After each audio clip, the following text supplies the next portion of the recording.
Bien le bonjour, du coup, pour la dia numéro 9, donc la dernière dia du XVIIIe siècle, dia qui nécessitera moins de recherche mais plus de travail, vu qu'il y a deux documents entiers à lire. Donc nous avons ceci, donc la bourgeoisie, page 52 à 60, dans ici, 52 à 60, donc la pédagogie, le bourgeois, sa famille, son style de vie, en premier. Alors encore merci évidemment à Manon Marraine pour ces notes qui m'ont permis de mieux comprendre le cours. Je vous conseille vivement de lire ce document, il n'est pas très compliqué à lire. Ce qui nous intéresse principalement, c'est la première partie, dont on va parler maintenant. La deuxième partie ne sera pas évoquée dans les notes, mais je vous conseille tout de même de le lire au cas où on nous poserait des questions. Ce ne serait pas la première fois qu'il y aurait des questions où la matière ne figure pas dans le cours, mais dans le texte, oui. Donc, faites attention, lisez l'entièreté du texte tout de même. Donc, alors, la famille bourgeoise au XVIIIe siècle, donc le bourgeois, sa famille, son style de vie. Donc, je vous invite tout de même à lire le texte. La famille bourgeoise apparaît comme un modèle qui s'imposera au fil du temps. À l'époque, ils sont très en avance sur leur temps et par rapport surtout aux autres, donc les gueux, comme j'ai appelé ça, donc les personnes du peuple, si je puis dire, les religieux, etc. Dans la famille bourgeoise apparaît une plus grande intimité. On parle d'intimité familiale ici, entre les personnes. La maison bourgeoise commence à se constituer un espace privé, soustrait au regard du public. Il faut savoir qu'à l'époque, du coup, on accueillait tout le monde, donc la pièce d'accueil des personnes, la pièce où on montrait les appareils, la pièce où on vivait, était une seule et même grande pièce. Maintenant, du coup, ça provoque des changements architecturaux dans les maisons, où, au lieu d'utiliser du coup des pièces d'accueil où on vivait, il y a des sortes de plus petites pièces, comme par exemple le boudoir, qui est où il y a la définition dans le vocabulaire, il me semble. Voilà. Donc c'est une petite pièce dans un logement aménagé entre la salle à manger et la chambre à coucher. C'est un sagon à usage particulier des dames, lesquelles se retirent lorsqu'elles veulent être seules ou s'entretenir avec des personnes intimes. Donc il y a plus de pièces de ce style-là pour y vivre une vie de famille unie, ce qui crée les prémices de l'intimité familiale. Donc au lieu d'utiliser une seule pièce pour tout, chaque pièce a sa propre fonctionnalité. Notamment, vous verrez plus loin dans le texte que Louis XVI, je pense, lui, grâce à lui, il va y avoir des changements où, au lieu d'avoir plein de grandes pièces, eh bien, dans la même superficie, il y aura plein de petites pièces qui auront chacune son utilité, au lieu d'avoir plusieurs pièces qui ont chaque fois la même fonctionnalité. Les individus qui composent la famille prennent plus d'importance en tant qu'individus. Donc il y a plus d'individualité grâce au protestantisme, plus la montée de la bourgeoisie. On considère les individus comme ils sont, on essaie de les aimer comme ils sont et de les rendre uniques. Les rôles se modifient dans la famille et se développent des pratiques hygiénistes. Donc le poids de la vie médicale grandit au sein de la famille. Donc c'est en lien avec la fin du texte de Snijders, donc la conclusion. Donc pour bien comprendre l'évolution de l'époque, il faut bien lire le texte car on y parle également du travail, du mariage, de la suppression du droit d'aînesse, de la place de la femme, etc. Donc également un deuxième phénomène remarquable et très intéressant, alors là, un petit peu plus compliqué à lire, je vous l'accorde, plutôt long, mais très très intéressant et ça passe très rapidement. Du coup, on parle ici de la mise en nourrice. Donc la mise en nourrice, c'est un phénomène très important au XVIIIe siècle pour les enfants bâtards, pour les enfants abandonnés, que les institutions charitables cherchaient à placer, mais surtout pour les enfants légitimes. Donc c'est de plus ou moins 1671, donc c'est les premières traces écrites à 1800. La mise en nourrice est pratiquée dans différents groupes sociaux. La noblesse, mais aussi la plus petite et plus grande bourgeoisie, à l'exception des ouvriers de fabrique. Il faut savoir que les ouvriers, il n'y a aucun document qui notifie qu'ils mettaient leurs enfants en nourrice. Donc, je ne sais pas si on explique ici qu'est-ce que c'est que la mise en nourrice. Alors, pour vous expliquer, si on en parle plus loin, tant mieux, mais sinon dans le texte, on en parle. La mise en nourrice, ça n'a rien à voir avec le fait d'aller chez une nourrice ou une nounou, ou qui s'occupe des enfants. Non. La mise en nourrice, c'est un endroit où on abandonne son enfant, clairement. La majeure partie du temps, on l'abandonne. C'est quand soit on n'a pas le temps de s'en occuper, donc on le met là temporairement, soit on le met là de façon quasi définitive, parce que, par exemple, on travaille trop de notre côté sur notre travail. On y dépose son enfant, on y met de l'argent, on reçoit des lettres de temps en temps des nourrices, et les nourrices, elles ne font que nourrir les enfants et essayer de les garder en vie. Mais c'est plutôt un lieu d'abandon plus qu'un lieu où on essaie d'éduquer les enfants. Donc c'est parce qu'à l'époque, les femmes, principalement, c'est elles qui éduquaient les enfants, mais elles n'avaient pas du tout le temps de s'en occuper, vu qu'il n'y avait pas vraiment de congé maternité, ou même de la façon dont la société a évolué. Et donc, elles abandonnaient leurs enfants. Voilà, question de survie pour elles. Et surtout, on n'avait pas l'argent de s'en occuper. Du coup, elles se disent, oh, ça va aller, je le laisse là. Faut savoir, la majorité partie du temps, on le déposait dans une sorte de petite boîte, qu'on verra là. Juste ici, par exemple, du coup, les gens, il y a des nourrices qui viennent, qui font un pack opening de bébés, et qui font un voyage avec, jusqu'à l'endroit où ils s'occupent des enfants, et la majeure partie du temps, des fois, ils ne survivent pas au voyage, les bébés, parce qu'il fait trop froid, trop chaud, ils n'ont pas à manger, etc. Les moyens sont extrêmement pauvres. Il y a des fois pour les...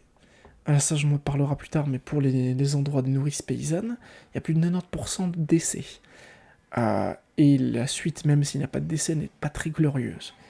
Du coup, les dames qui s'en occupent s'occupent quasiment de 3 parisiens, comme ils appellent ça, donc 3 bébés par nourrice, ce qui est beaucoup pour avoir une occupation pour les 3, voire même plus dans les occupations paysannes, mais ça, il n'y a pas de document qui se réfère.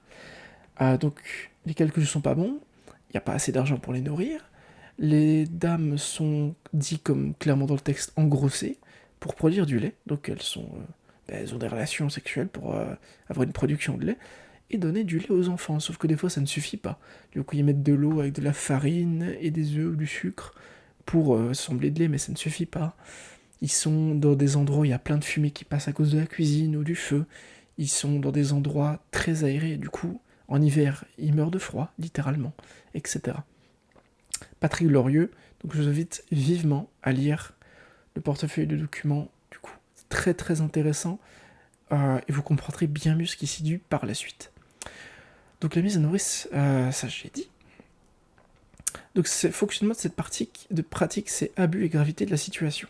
Donc il y a des mises en nourrice, attention, qui se passaient très bien, où les nobles ou les bourgeois payaient bien, elles avaient assez d'argent pour s'occuper des enfants, ils s'occupaient très bien des enfants, je ne dis pas, mais c'était extrêmement rare. Le taux de mortalité était très important. En 1777, un enfant sur 6 mourait, et si l'enfant était passé chez une nourrice paysanne, 90% d'entre eux mouraient. Un enfant sur 6, on rappelle que c'est énorme. La pratique commence à décliner dans les familles bourgeoises à partir de 1800, parce qu'il y a une prise de conscience des risques courus par le nourrisson, parce qu'évidemment les parents ne voyaient pas leurs enfants, ils ne savaient pas dans quelles conditions ils étaient, ils se doutaient que peut-être que ça allait bien aller, ils avaient une vision très positive de l'endroit, alors que la majeure partie du temps, quand ils allaient rendre visite, ils reprenaient leur enfant immédiatement après avoir vu l'état du bâtiment et comment on s'en occupe des enfants. Il y a également une avancée de discours hygiéniste et médical, et plus grande place donnée à l'enfant. Lorsque les congés maternité ont commencé à apparaître, alors, ils ont commencé à apparaître, il n'y a pas de date exacte dans les documents, mais on parle qu'un employeur de Lunchut a eu la merveilleuse idée d'offrir 6 semaines de congé maternité, donc un seul gars a eu cette idée-là, et bien le taux de mortalité a été réduit de 1/4, de par le fait que les mères s'occupaient de leurs propres enfants, donc étaient plus avec l'enfant, donc savaient s'occuper d'eux. On sait bien que l'enfant peut mourir parce qu'on ne s'occupe pas d'eux, non pas par besoins physiologiques, mais par besoins sociaux aussi. Parce qu'ils n'ont pas d'affection, ils peuvent mourir, littéralement. Et donc ça aidait beaucoup, surtout que le lait maternel, il était là au lieu d'avoir de l'eau avec de la farine. Il y avait également un réel essor de l'attention qu'on portait aux enfants, et cette attention était parfois guidée par l'Émile de Jean-Jacques Rousseau, comme on a vu précédemment. Donc c'est le livre de l'éducation, plus ou moins.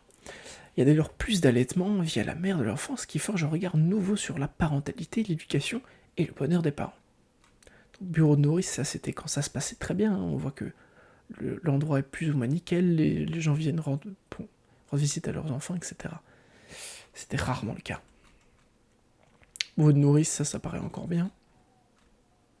Et là, paf, la mère qui s'occupe de son propre enfant et bonheur des parents. Parce que maintenant, du coup, grâce à Jean-Jacques Rousseau et à l'évolution des pensées suite à l'abus qu'il y a eu, on se rend compte qu'en fait, s'occuper de son enfant, ça fait partie du bonheur de la famille. Et du coup, c'est beaucoup plus tendancieux.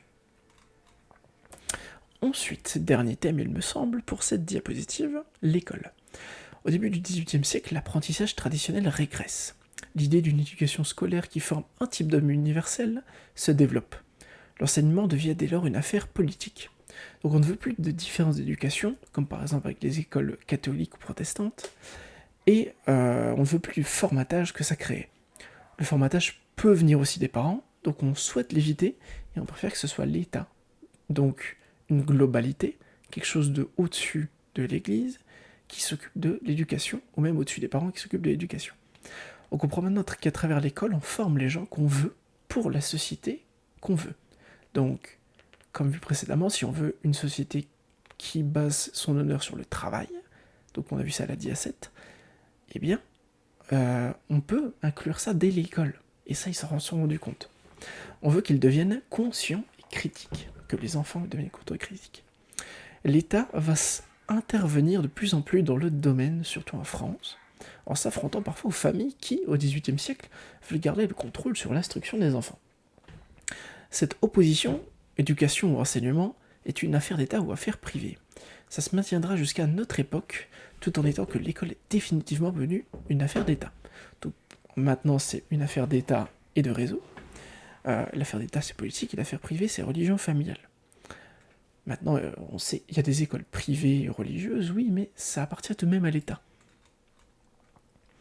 L'évolution des idées va dans le sens de promouvoir l'instruction, mais tous ne lui donnent pas la même portée. Donc en France, il y a certains comme Concordex, Concordex est une personne que je n'ai absolument trouvé aucune information concernant lui. Je ne sais pas qui c'est. Prône l'instruction pour tous, sans distinction d'origine sociale. Donc tout le monde, les gueux, les nobles, les bourgeois, devraient avoir de l'instruction. Voltaire, quant à lui, qui est bourgeois, on le rappelle, il ne veut pas d'une instruction pour le peuple, parce que selon lui c'est inutile, voire néfaste, parce que les gueux n'ont pas nécessité à être instruits, alors que les bourgeois devraient l'être plutôt, parce que c'est eux qui dominent davantage le monde ou quoi que ce soit. L'opposition entre l'enseignement populaire et élitiste, donc populaire, lui, donc il veut que la popularité le fasse, ou élitiste, donc élitiste c'est on veut former l'élite, va également traverser les siècles jusqu'à nous, en donnant lieu à un enseignement de classe. Donc, primaire pour le peuple, instruction élémentaire, morale et religieuse, ou secondaire pour les classes défavorisées. À noter qu'il y avait aussi une distinction entre les hommes et les femmes, évidemment en défaveur pour la femme, vu l'époque on s'en doute bien. Donc on parle d'enseignement par classe. Donc les classes supérieures avaient donc, bourgeois ou voilà, vous avez compris, nobles, avaient une instruction primaire, eux, les classes défavorisées avaient une instruction secondaire. Qu'est-ce que ça contient, le primaire ou le secondaire? On ne le sait pas vraiment. Et du coup, il faut se dire qu'il y a quand même, encore jusqu'à maintenant, des sortes de classes. Les personnes, par exemple, de milieu professionnel, donc qu'on fait les professionnels ou les TQ, certains vont les regarder mal. Ceux qu'on fait les générales vont se sentir primaires, et après ceux qu'on fait les études supérieures, etc. On en connaît toutes et tous des personnes qui jugent celles et ceux qui n'ont pas fait d'études, qui n'ont pas fait ceci, qui n'ont pas fait cela, alors qu'au fond, est-ce que ça change vraiment quelque chose? Absolument pas. Pauvreté-exclusion. Là, on parle de... comment est-ce qu'on appelle? Donc là, on parle clairement des marginaux, de la marginalité. Globalement, ce n'est qu'avec la Révolution française que la prise en charge de la marginalité va fortement évoluer. Notez malgré tout qu'à partir de 1760, une augmentation brutale du nombre d'enfants abandonnés va apparaître, et ce pour deux raisons. Il y a l'augmentation de l'offre d'institutions spécialisées, de manière générale dans toute l'Europe, sauf en Allemagne, et d'accueil acronyme des tours. Donc il y a de plus en plus d'institutions pour accueillir les enfants abandonnés. Donc plus de gens qui se disent « Ah bah, on va pouvoir s'occuper de lui, donc je vais pouvoir l'abandonner avec conscience tranquille ». Et aussi le fait que les parents évidemment, il faut noter que la Révolution française, ça a tué les gens, donc des enfants abandonnés, il y en a eu, mais il n'y a pas que ça. Aussi le fait que les parents, du milieu modeste, momentanément dans la gêne, ça veut dire qu'ils avaient des problèmes financiers, abandonnaient leurs enfants avec dans l'idée qu'ils seront mieux soignés et instruits à l'hôpital. On parle ici d'hôpital général. Parfois avec l'idée de venir les rechercher plus tard. Ça n'arrivait que très rarement, sans doute. Les conditions de vie des enfants recueillis restaient cependant très précaires. L'avancée hygiéniste les touchera plus tard que dans les familles. Au XVIIIe siècle, commenceront aussi à se développer les institutions spécialisées de la prise en charge des enfants aveugles ou sourds. Donc il y a une évolution sociale immense, surtout à la baie de l'Épée. Donc voici les lieux d'abandon pour les enfants. Et voilà. Dans un tour, paf. Ceci, on pouvait y abandonner nos enfants, comme dit ici. Donc c'est dans une institution spécialisée. On les met dedans, on tourne le truc. À savoir que je pense qu'il y a certains endroits dans certains pays où le système est encore fréquent et utilisé, où il y a une sorte de boîte d'abandon. Il me semble que ça a été le cas en Belgique jusqu'à un moment. Je ne sais pas si c'est encore le cas maintenant, mais ça existe encore dans certains pays. Et ça existe peut-être dans certaines régions de Belgique, je ne sais pas. J'avoue que c'est en dehors du cours, j'ai pas la foi d'aller vérifier. Mais j'ai vu des reportages à ce sujet. Du coup, je vous invite à lire les deux documents qui sont présents pour comprendre bien l'essentiel de ce cours. Sinon, voilà, il n'y a pas très compliqué. Quand vous avez lu les textes, vous avez tout compris, je vous assure. Donc, dernière diapositive, je vous mets évidemment du XVIIIe siècle, évidemment vocabulaire et les personnages en lien. Bon amusement, bonne étude.